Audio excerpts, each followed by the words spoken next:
King Midas ruled the kingdom of Eldoria. He was a man of great stature and even greater ambition. His heart yearned for riches. Gold filled his treasure vaults, jewels adorned his crown, yet he craved more. This desire, like a flickering ember, soon grew into a raging inferno, consuming all reason and compassion in its wake. The king, blinded by his insatiable greed, failed to see the prosperity of his kingdom. He failed to see the happiness of his people. He saw only the glint of gold and the sparkle of precious stones. The king's greed was a hungry beast. It demanded constant feeding. Taxes on the people of Eldoria increased year after year. The king's coffers overflowed, but the people's plates remained empty. Farmers toiled under the scorching sun, only to surrender most of their harvest to the crown. Merchants, once the lifeblood of Eldoria, struggled to keep their businesses afloat.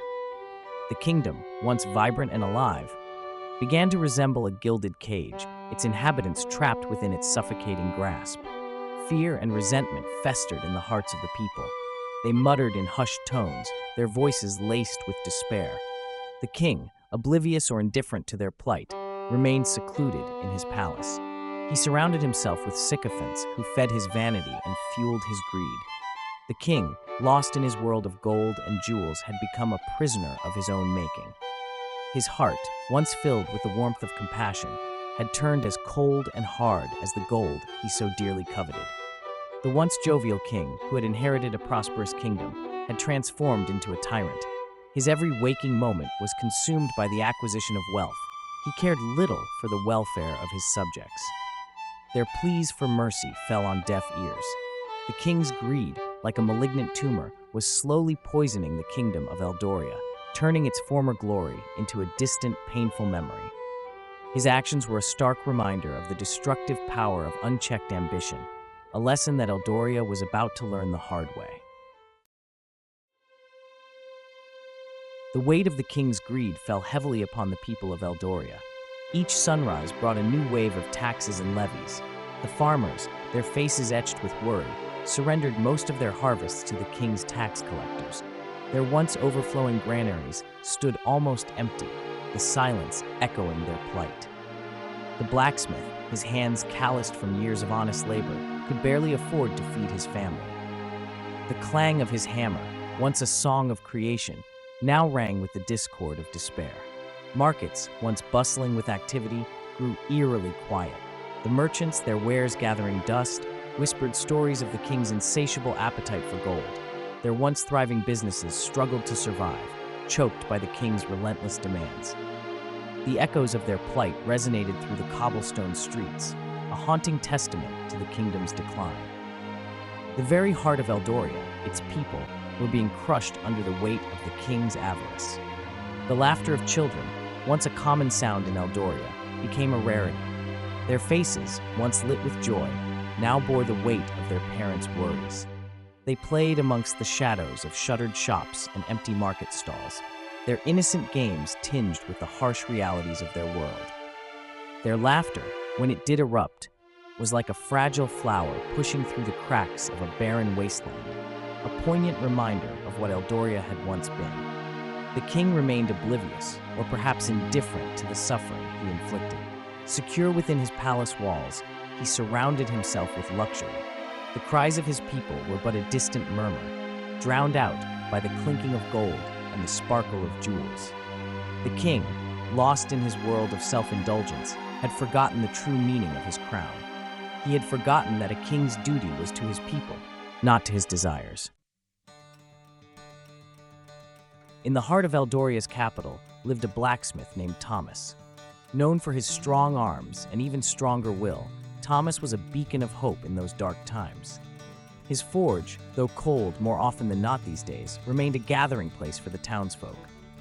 There, amidst the scent of coal and iron, they shared stories, offered comfort, and dared to dream of a better tomorrow. Thomas, with his quiet strength and unwavering integrity, became an unlikely symbol of resistance against the king's tyranny. Thomas, a widower, had a young daughter named Lily.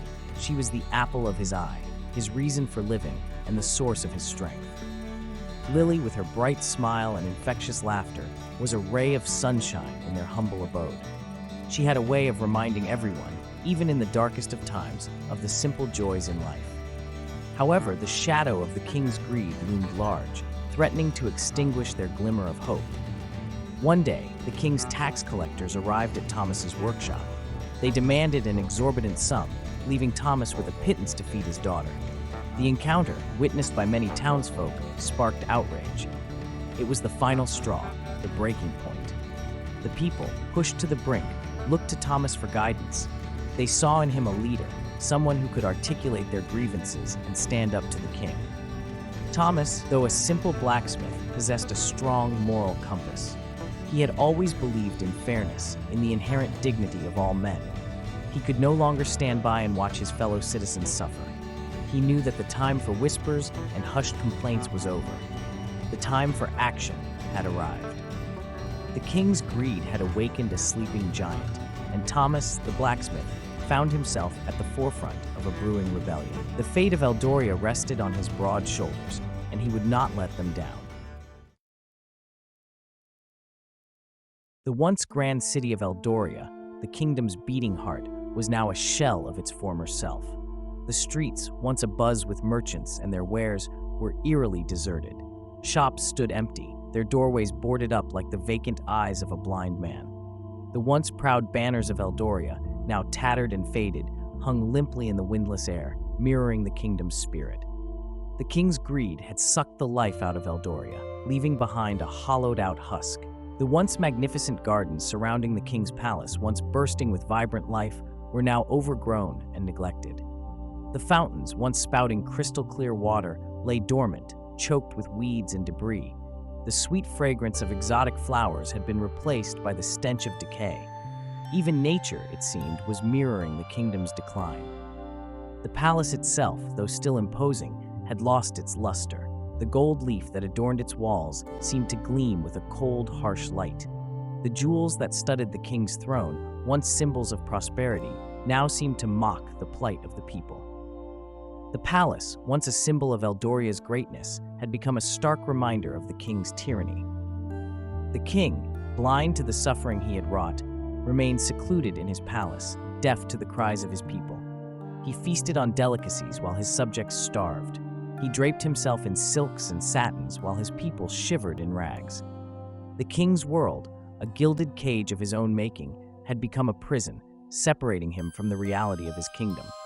He was a prisoner of his own greed, trapped in a cycle of desire and acquisition. The king's latest decree, demanding an even greater portion of the meager harvest, was the final straw. It ignited a firestorm of anger in the hearts of the people. Whispers of rebellion, once hushed and fearful, now crackled through the streets like wildfire in a dry forest. People huddled in doorways and whispered in marketplaces. The king's greed, they muttered, had gone too far. This time they would be heard. Thomas the blacksmith, his heart heavy with the plight of his people, became the focal point of these whispers. They saw in him a leader, a man of courage and conviction. They shared their stories of hardship, their fears, and their hopes for a better future. Thomas listened intently, his brow furrowed in thought. He knew he couldn't remain silent. He had to act, but he also knew the gravity of the situation. An ill-timed move could have disastrous consequences. One evening, a group of townsfolk gathered at Thomas's workshop. Their faces, etched with worry and anger, reflected the flickering flames of the forge. They looked to Thomas, their unspoken plea hanging heavy in the air. Thomas, his calloused hand resting on his daughter's head, addressed the gathering. His voice, though quiet, resonated with a strength that belied his simple trade.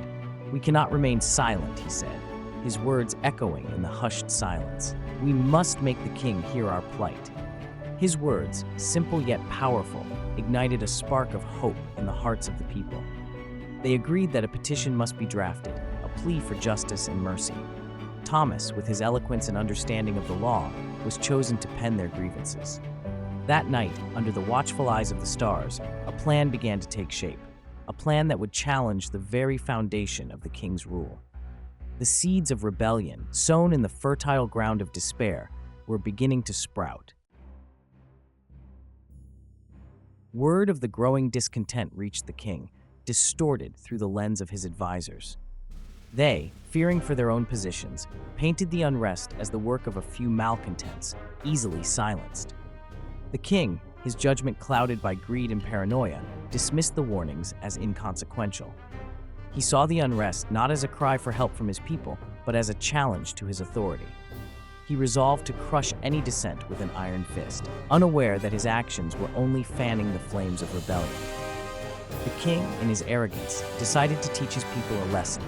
He announced a grand feast to be held in his honor. The finest foods would be served, the rarest wines would flow freely, and the most exquisite music would fill the palace halls. The announcement, however, was met with a stony silence. The people, their bellies empty and hearts heavy, saw it for what it was, a grotesque display of opulence amidst widespread suffering. The king, oblivious to the people's true sentiments, interpreted their silence as awe. He mistook their fear for respect, their silence for acquiescence. He reveled in the lavish festivities, blind to the resentment simmering beneath the surface. His every act of indulgence, every bite of succulent food, every sip of expensive wine, only served to widen the gulf between him and his subjects. The king, intoxicated by his own power, decided to make an example of someone. He ordered his guards to bring before him the first beggar they found on the streets. The unfortunate soul, a frail old man driven to mendicancy by the king's policies, was dragged into the palace. The king, his eyes cold and unforgiving, accused the old man of sedition and sentenced him to a public flogging. The day of the king's feast arrived. The palace gates were thrown open, and the air filled with the aroma of roasted meats and sweetmeats. Inside, the king and his courtiers feasted, their laughter echoing through the halls. Outside, a hush fell upon the crowd as Thomas the blacksmith approached the palace gates. In his hands, he held a scroll, the people's petition, filled with their grievances and hopes for a just and equitable Eldoria. Thomas, his heart pounding in his chest, requested an audience with the king. The guards, used to dealing with pleas for mercy and cries for help, scoffed at his request. But Thomas stood his ground, his voice firm, his gaze unwavering. He spoke of the people's suffering, of their empty stomachs and broken spirits. He spoke of the king's duty to his subjects, of the sacred bond between a ruler and his people. The commotion at the gate reached the ears of the king. Intrigued by this display of audacity, he ordered his guards to bring Thomas before him. Thomas, flanked by guards, entered the grand hall, his eyes adjusting to the blinding opulence. The air was thick with the scent of roasted meat, a stark contrast to the gnawing hunger in the streets. The king, seated upon his throne, looked down at Thomas with a mixture of curiosity and disdain. "You dare disturb my feast, blacksmith?" The king boomed, his voice echoing through the hall. Thomas, unfazed by the king's grandeur, met his gaze with quiet dignity. "Your Majesty," he began, his voice clear and steady, "I come before you not as a blacksmith, but as a concerned citizen of Eldoria." A hush fell over the hall as Thomas addressed the king. He spoke of the plight of the people, their empty granaries, their shuttered shops, their dwindling hopes. He spoke of the king's insatiable greed, of his indifference to the suffering he had caused. He spoke of the petition he held in his hand, a testament to the people's despair, a plea for justice and mercy. His words, spoken with quiet conviction, resonated through the hall, silencing the music and the laughter. The king, accustomed to flattery and sycophancy, was taken aback by Thomas's audacity. He listened, his face contorted in a mixture of anger and amusement, as Thomas spoke of the people's suffering. The courtiers, sensing the king's displeasure, shifted uncomfortably in their seats. The air crackled with tension, the silence broken only by the clinking of goblets and the rustling of silks. "Silence!" the king roared, slamming his fist on the armrest of his throne. "You dare question my rule, blacksmith? You dare speak of greed when I provide for you all?" "Provide?" Thomas retorted, his voice rising in anger. "You call this providing?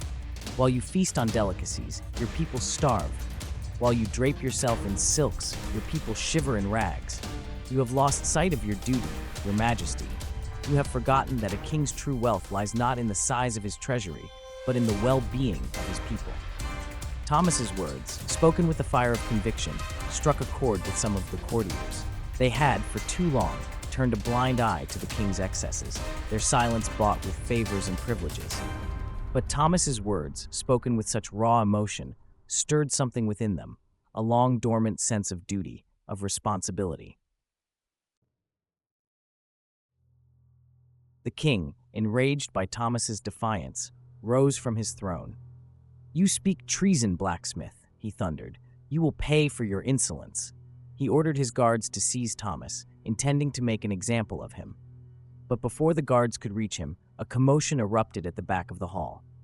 The doors burst open, and a group of townsfolk, emboldened by Thomas's courage, surged into the hall. The courtiers, their faces pale with fear, scrambled to their feet, overturning tables and chairs in their haste to escape the melee.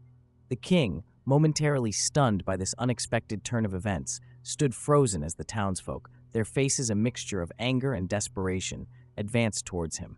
They had heard Thomas's words, and they had found their own voices. "We've had enough," they cried. "The king must hear our pleas." The hall, once filled with the sounds of music and laughter, now echoed with the roar of the crowd. The king, realizing the danger of his situation, turned to flee, but it was too late.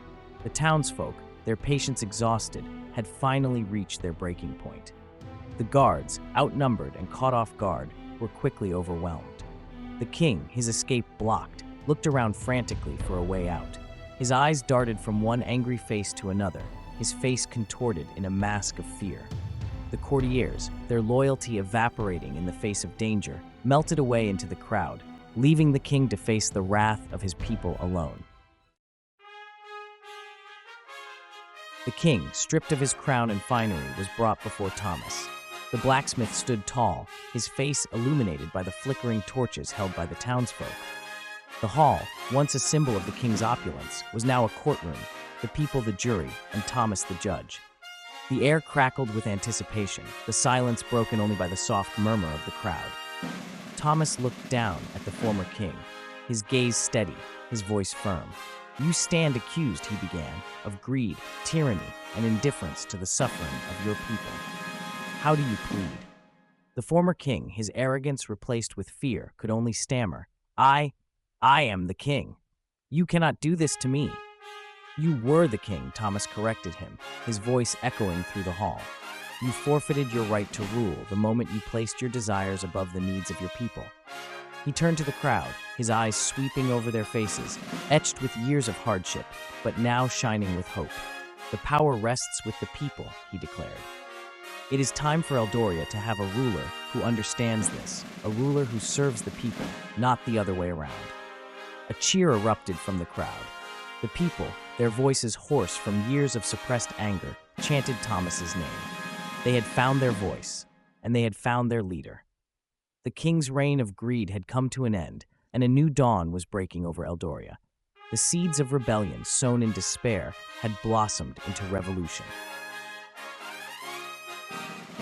In the aftermath of the uprising, Eldoria underwent a transformation. The people, empowered by their newfound freedom, set about rebuilding their kingdom. The oppressive taxes were abolished, the coffers of the kingdom were opened to alleviate the suffering of the people, and a council of representatives, chosen from among the common folk, was established to advise Thomas, who, with the overwhelming support of the people, was named the new ruler of Eldoria. Thomas, ever humble, refused the title of king, opting instead for the title of protector. He ruled with a just hand, always mindful of the needs of his people. He established schools and hospitals, encouraged trade and commerce, and ensured that the wealth of Eldoria was shared equitably among its people. Under his wise and compassionate leadership, Eldoria flourished, becoming a beacon of hope and prosperity in a world often shrouded in darkness. The tale of the greedy king and the blacksmith who dared to challenge him became a legend, passed down through generations. It served as a cautionary tale about the perils of unchecked power and the importance of justice and fairness. The king's greed, once a source of suffering, became a lesson learned, a reminder that the true measure of a ruler lies not in the wealth he accumulates, but in the well-being of his people. And so, Eldoria entered a new era, an era of prosperity and justice, an era where the laughter of children echoed through the streets, where farmers worked their land with pride, and where the clang of the blacksmith's hammer was once again a song of creation, not despair. The legacy of the greedy king lived on, not in monuments of stone and gold, but in the hearts of the people, a constant reminder of the importance of fairness, compassion, and the enduring power of the human spirit.